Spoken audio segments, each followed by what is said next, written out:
Rain poured down on the metal roof of Docking Bay 9. The human named Ryan was working on his broken cargo ship, sparks flying as he welded a damaged panel. He wiped sweat from his forehead and sighed. "Another hour of this, and I'm sleeping." On the floor again, he muttered to himself. No one else was around.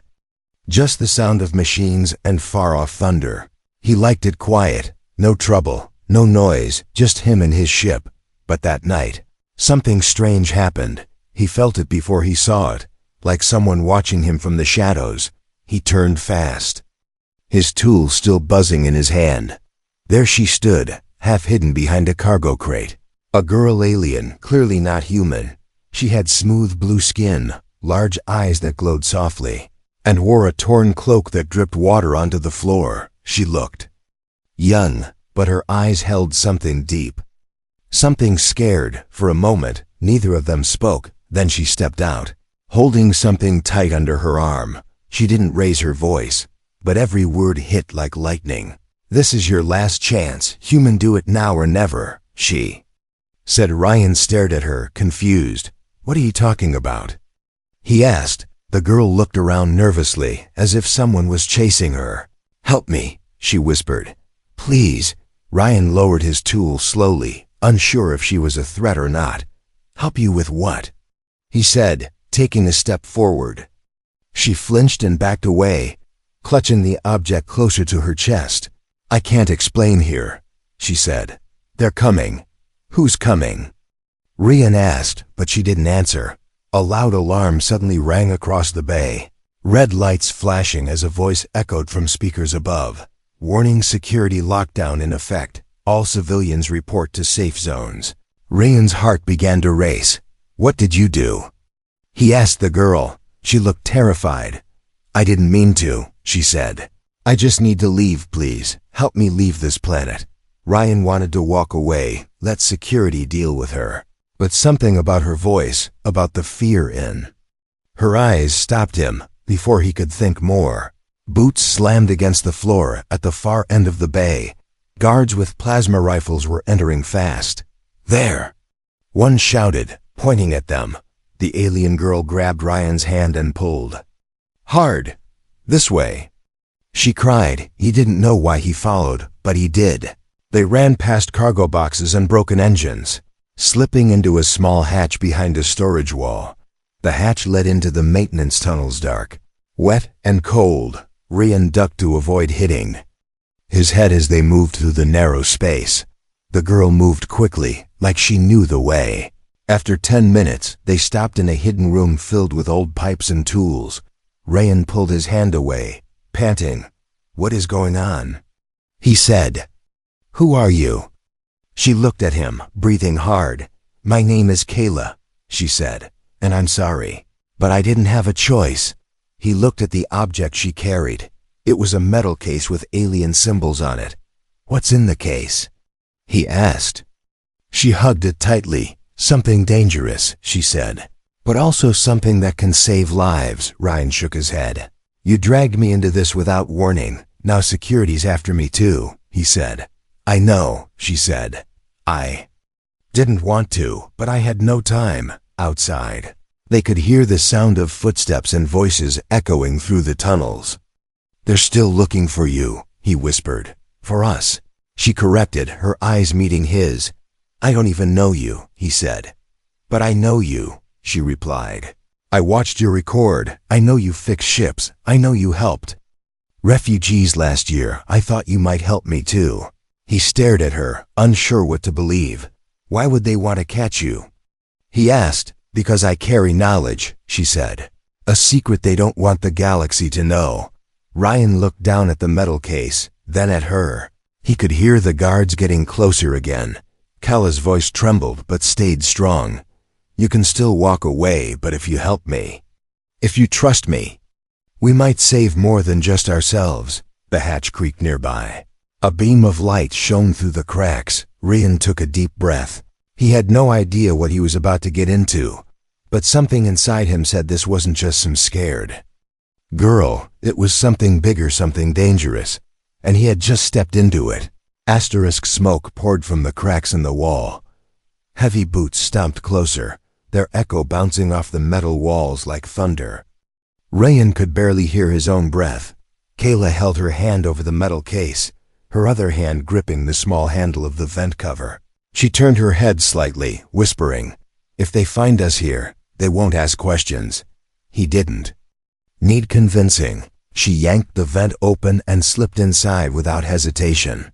He followed her, squeezing through the narrow space, metal scraping his jacket. Behind them, the sound of the hatch opening made his blood run cold. Voices shouted.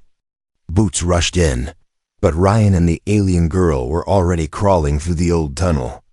Away from the lights, away from the danger. The vent was dark and smelled of rust and old oil. Kayla moved fast, like she'd crawled through here 100 times. Ryan struggled to keep up, his palms slipping as he dragged himself forward. His heart pounded louder than the alarm still echoing through the station. He had no idea who this girl truly was, but right now, she was his only way out. After several turns, Kayla stopped at a corner. She touched the wall gently and then pulled off a metal plate. Behind it was a shaft leading down, cold air rushing from below. "Drop down," she said. "It's safe." He looked at her like she was crazy. "That's a 3-meter fall," he whispered. She didn't wait. She jumped, her body vanishing into the dark. He cursed it under his breath, closed his eyes and followed. His feet slammed against a soft pile of dust and cables. The landing rough but not deadly. She stood already, brushing herself off, her eyes fixed on the dark corridor ahead. Ryan stood slowly, brushing his knees. "Where are we now?" he asked. She didn't answer directly. "This place was built for repair drones," she said. "No one comes here anymore." He looked around, the place filled with blinking old monitors and abandoned tools. "Why were those guards after you?" he asked again. She walked toward an old panel and typed something on the faded controls. A quiet hum started and a wall screen came alive, showing a map of the spaceport. Dots blinked security units. They were searching section by section. Moving closer, Kayla pointed at a green line on the screen. "That's the route we'll take," she said. "It leads to a hidden launch pod." Ryan stared at her, frustration rising. "You said this was my last chance. What did you mean?" She turned slowly, her face calm but her eyes heavy with emotion. "You were in the system too," she said. "They're watching humans who help aliens." "What?" he said, stunned. "You helped refugees before, right?" she asked. He nodded slowly. "That was brave, but now it's marked you," she said. "That's why I came to you." He rubbed his face, trying to make sense of everything. "So I'm already in danger, and you dragged me deeper," he muttered. "I dragged you into truth," she said softly. "Not everyone can handle it." The lights on the map blinked again. Red units were getting close. Kayla closed the panel and motioned toward a side tunnel. "No more talking. We have to move," she said. They ran, footsteps echoing, air turning colder with each turn. The corridor felt endless, but Kayla moved with certainty. Ryan followed, still unsure if he was running toward safety or deeper into chaos. Suddenly, a shadow moved ahead. Kayla stopped, pulled Ryan behind a support beam. 2 figures stood in the passage ahead, dressed not like guards, but bounty hunters. They were scanning the halls, muttering to each other in a strange alien tongue. Kayla leaned close to Ryan's ear, whispering, "They're after the case too." He looked down at the thing she carried. "You still haven't told me what's in it," he said. She didn't answer, her hands trembling slightly. But in her eyes was something fierce, something desperate. "I'll tell you when we're safe," she said. "Not before." The bounty hunters moved on, and Kayla led him through another shaft. Finally, they reached a door hidden behind a fuel tank. She entered a code. The door slid open slowly, revealing a narrow launch tunnel and a small escape pod at the end. Ryan stared at it, half in disbelief. "You really planned all this?" he asked. "No," she replied. "I hoped I wouldn't need to." Ryan took a step forward, then stopped. He looked back down the tunnel they had just come from. "Once we go, there's no return, is there?" Kayla held the pod door open. Her voice soft but clear. No return, but maybe. A future. He climbed inside, his thoughts a storm. Who was she really? What secret did she carry? He didn't know yet, but he knew one thing: there was no turning back now. The pod shook violently as it entered deep space. Alarms flashed red for a moment, then faded to a dull silence. Ryan sat strapped beside Kayla, breathing hard, his knuckles white from gripping the edge of his seat. His ears rang, but Kayla seemed calm, staring ahead as the stars spread out in front of them like spilled light. They were safe for now, or so it seemed. The spaceport was far behind, a red dot shrinking fast.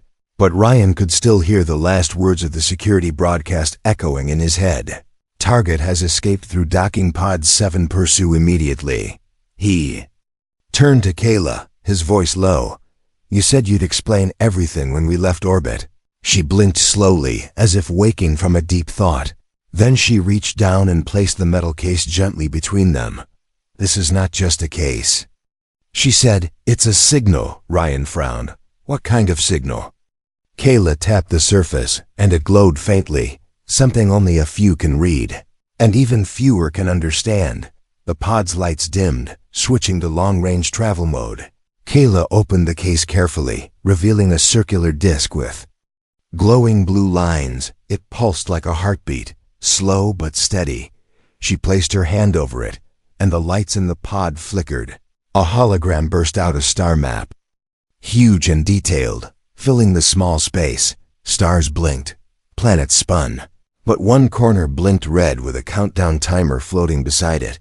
Ryan stared at the timer, the numbers decreasing with every second. What happens when it reaches 0?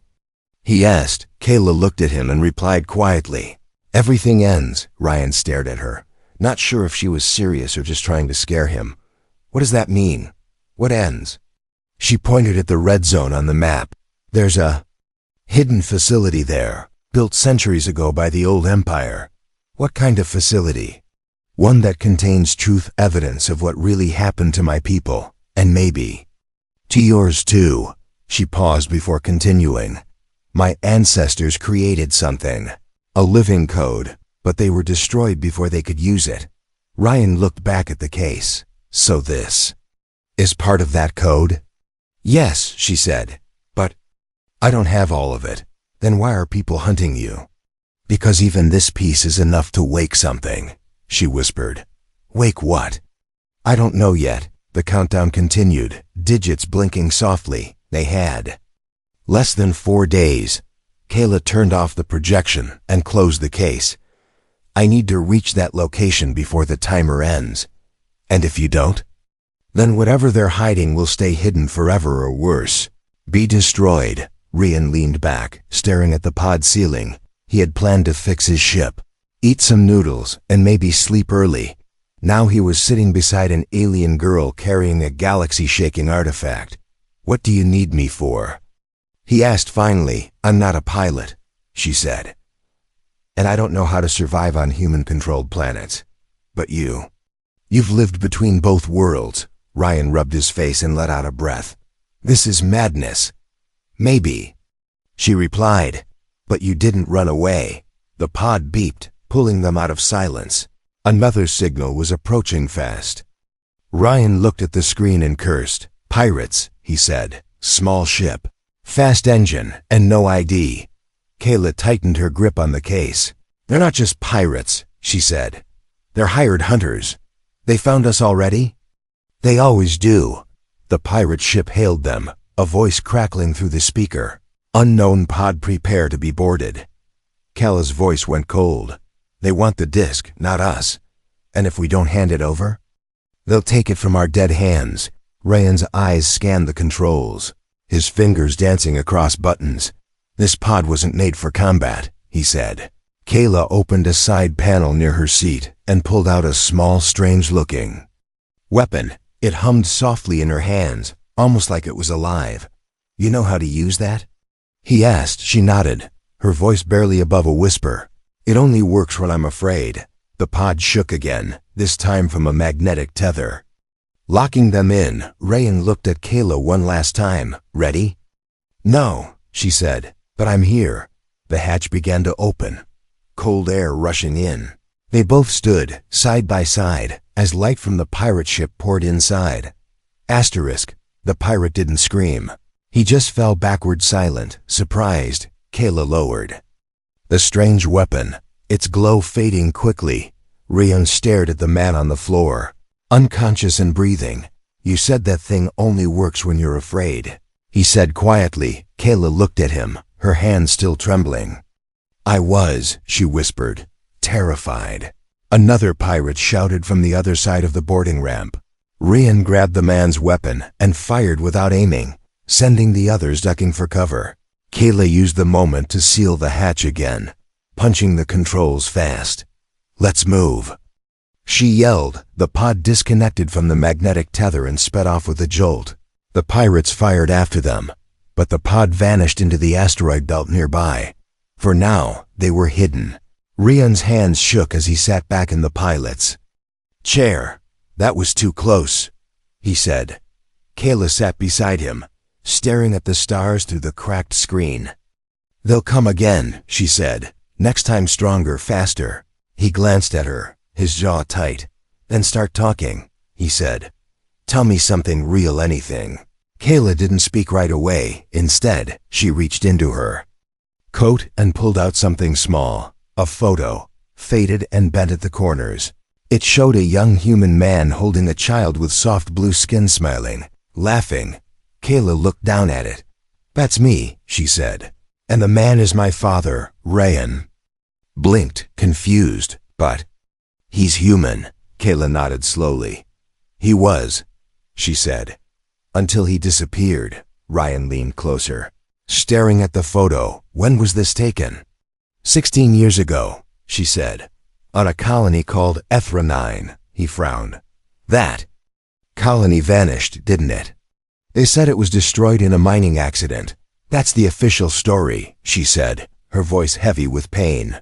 "But I was there. I remember the sky turning black, the ships arriving without warning. The screams." Ryan looked at her face. Her calm was cracking. "What happened?" "They took everything," she said. "They weren't pirates or miners. They were silencers." "Silencers?" Kayla nodded. "They erase truths, destroy people who know too much, and make it all look like an accident." Ryan sat back, the room spinning in his mind. "And your father?" "He tried to warn others," she said. "He sent messages, tried to escape with evidence, but he never made it." Her fingers touched the metal case beside her. "But he left this for me, hid it in a place only I could find." Ryan's voice was low. "You think he was killed for what he knew?" Kayla didn't answer. She just stared at the stars. Then she spoke softly. "He believed in humans," she said, "even when others didn't. He told me, if anything ever happened, to find someone who still had a heart." Ryan looked away, suddenly unsure if he lived up to that. "I'm not a hero," he muttered. Kayla smiled faintly. Neither was he. The pod beeped again, pulling them back to the present. They were nearing the red zone marked on the map. A small dead planet floated in the dark, barely visible without a scan. Kayla leaned forward and tapped the console. "There's a landing spot there underground." Ryan steered the pod slowly, watching the dust rise as they touched down. The ground was dry and cracked, the air thin and freezing. They put on masks and cloaks, stepping out into silence. Kayla led the way, walking with purpose. She stopped at a half-buried hatch, then entered a code from memory. The door opened with a long creak, revealing blackness below. Ryan lit a small torch and followed her down the spiral steps. The air smelled like rust and old secrets. As they reached the bottom, strange symbols began glowing on the walls. Ryan reached out, his fingers brushing one. It responded, shifting, alive. Kayla looked at him sharply. You activated it." "I didn't mean to," he said, stepping back. "But it reacted to your touch," she said, confused. That shouldn't be possible. Before he could ask what she meant, the chamber door opened on its own. Inside was a massive room filled with old machines. wires hanging from the ceiling. In the center was a large pillar made of crystal and metal. It pulsed like a slow heartbeat. Blue light flashing deep within, Kayla approached it, placing the metal disc into a slot on the side. The pillar came alive, lines of data running through its surface like veins. Then it spoke, not in a voice, but in pure thought. Both of them felt it at once: images, memories, warnings, and one name, repeated again and again. Her father's name. And a location, a place far beyond their current system. A place Kayla had never heard of, but Ryan had. His voice cracked as he whispered, "That's Earth." He hadn't heard that name in years. Earth. The word echoed in Ryan's mind like a ghost from the past. He never planned to return, never even talked about it. But now, the ancient machine had spoken it without a single sound, no voice, no mouth, just pure thought, sent straight into his mind. Kayla looked at him, her eyes wide with questions. "You know that place?" she asked. Ryan nodded slowly. "I was born there," he said. "But I left when I was a child." The crystal pillar dimmed again, its glow fading to soft pulses. The metal disc popped out of the machine and dropped into Kayla's hand, still warm. "We have to go," she said. "Whatever my father hid." "It's there." Ryan turned away, rubbing the back of his neck. "Earth isn't a place you just walk into," he said.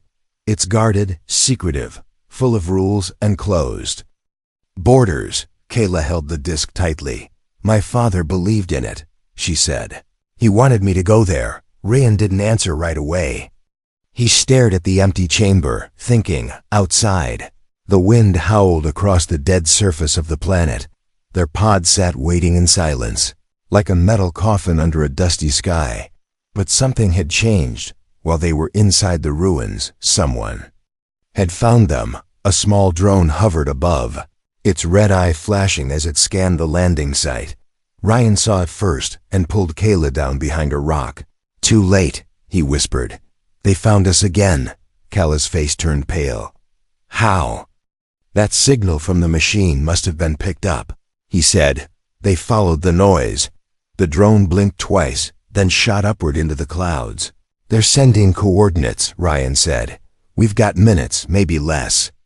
They sprinted back to the pod, climbing in as dust clouds began to swirl on the horizon.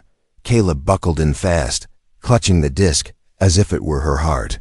Ryan powered the engines, sparks flickering as the pod shook to life. "They won't stop, will they?" he asked. "No," she said softly.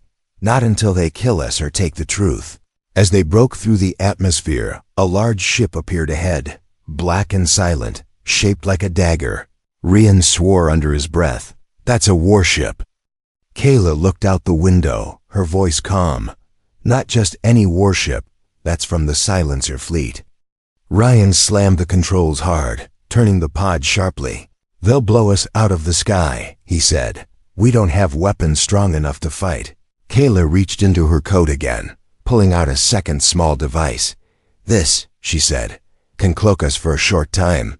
"Where did you get that?" "My father gave it to me the day he disappeared." She placed it on the control panel, and the pod shimmered. The warship passed by without reacting. Ryan exhaled slowly. "That won't work twice," he said. "It doesn't have to." She replied, "We just need to reach the jump gate." "There's no open gate to Earth," he said. "I know," she said. "But there's a secret one hidden in the asteroid belt near Myrak Station." Ryan raised an eyebrow. "That's pirate space." Kayla didn't blink. "They won't be the biggest danger there." They made the jump within the hour, slipping into the deep zone between sectors. The stars looked different here, dimmer, farther apart. Kayla stared out the window in silence.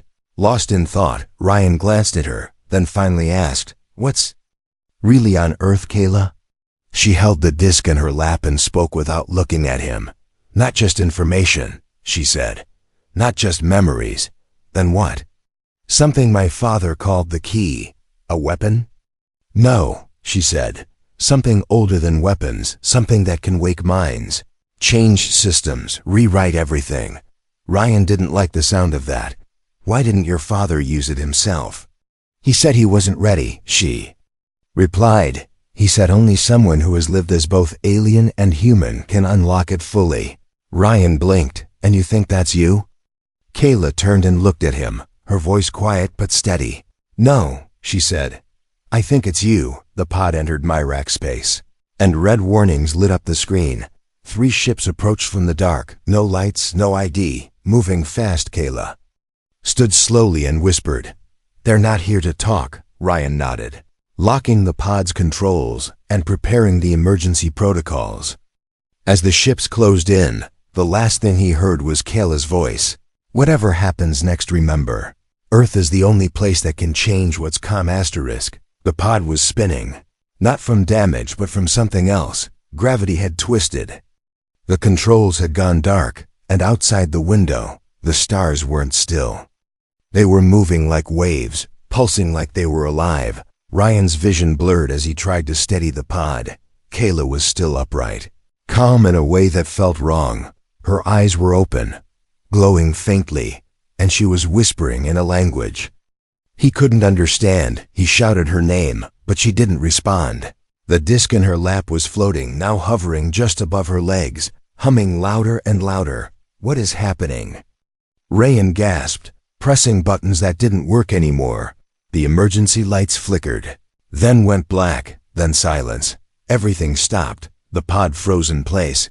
The stars froze too. Even sound had vanished, as if the universe itself had paused. Ryan sat frozen, his heart the only thing still moving. Kayla blinked, like waking from a dream. She looked at him and spoke in a steady voice. "It unlocked early." He frowned, sweating. "What do you mean it unlocked?" "The disc, it wasn't just a signal," she said. "It was alive, waiting." The air inside the pod grew heavy, almost too heavy to breathe.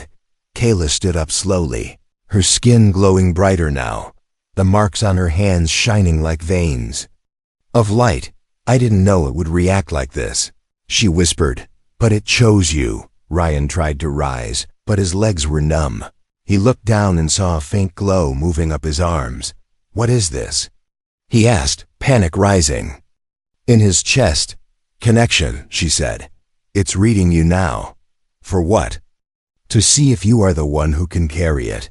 His mind swirled with images, cities he didn't recognize, voices he had never heard. He saw planets burning, leaders begging for mercy, and a small child clutching a torn photograph. The child had blue skin, eyes full of tears. Kayla. He realized he was seeing her memories, her pain, her entire life playing inside his mind. And then it stopped. The pod lights returned. The hum of the engine came back. He sat there shaking, breathing like he'd just run through fire. Kayla placed a hand on his shoulder gently. "It didn't reject you," she said. "You passed." Ryan shook his head. "I didn't sign up for this." "I know," she said. "But you're part of it now." Outside, the 3 ships had vanished. No trace, no signal, not even debris. "What happened to them?" he asked. "The disc protected us," she said. "But only this once." They were nearing the edge of Myrax space, the jump point to Earth hidden deep inside an asteroid cluster. Ryan activated the scanner, but the signal was broken. Something was jamming the system. Kayla leaned forward, her fingers tracing the glowing lines on the disc. "It knows the way," she said. "Follow me." She guided him through the dark rocks, avoiding traps and old mines left by smugglers. Then finally, they saw it, an old satellite floating dead in space, half buried in a cratered asteroid. "That's the gate?" Ryan asked, surprised. Kayla nodded. "It's not active yet," she said. "But it will be." As they approached, a warning popped up on the screen. Ryan's stomach dropped when he read it. "Unauthorized activation detected. Earth defense protocol engaged." A giant beam of light shot from the satellite, scanning them in seconds. Kayla shouted, "Don't move, let it finish." The scan ended, and for a moment, nothing happened. Then a message appeared. "DNA signature confirmed, daughter of Elias Gray." Ryan looked at her sharply. "Your father." "His real name was Elias Gray?" Kayla nodded, tears in her eyes. "He was from Earth," she said. But he gave everything to protect what he discovered. The satellite opened slowly, revealing a hidden gate surrounded by lights and machines older than anything Ryan had seen before. The gate powered up, energy spinning in a silent ring. "We go through now," she said. He stared at the swirling light, unsure what they'd find on the other side. But Kayla's voice was steady again.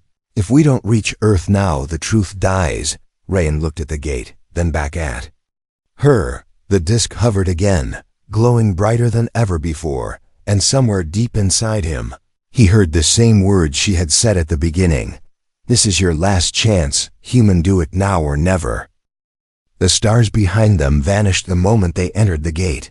No sound, no color, no motion, just pure silence wrapped around the pod like a coffin. For a moment, Ryan thought they were dead. Then, a flash of light cracked the darkness, and the pod was pushed forward like a bullet through a tunnel of lightning.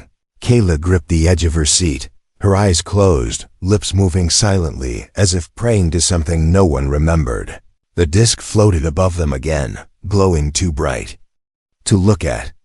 Then, just like that, they broke through. Earth appeared slowly, not like a planet, but like a memory returning from deep inside. Blue oceans, white clouds, the curve of a world once called home. Ryan stared at it, stunned. He hadn't seen it since he was a child, but even from here, he could tell something was different. Too many satellites surrounded the orbit, too many defense systems. Earth was ready for war. "Are you sure this will work?" Ryan asked. Kayla nodded, but even she looked unsure now. "If Earth rejects us, we die," she said calmly. "Well," he muttered, "that's comforting." The pod sent a signal to Earth's command network. No answer came, only silence. Then one word appeared on the screen. "Proceed." Kayla stood, holding the disk tightly. "We have to land in New Geneva," she said. "That's where my father's message ends." Ryan programmed the coordinates and guided the pod down through thick clouds and defense scanners. He expected missiles, drones, threats, but none came, only cold silence. They landed on a forgotten pad near the ruins of an old research tower. Once, this place had been a symbol of progress. Now it looked abandoned, but Kayla moved like she knew every step. They entered the tower, walls cracked, lights flickering weakly. At the heart of the ruin stood a sealed door with a symbol above it, one that matched the disk.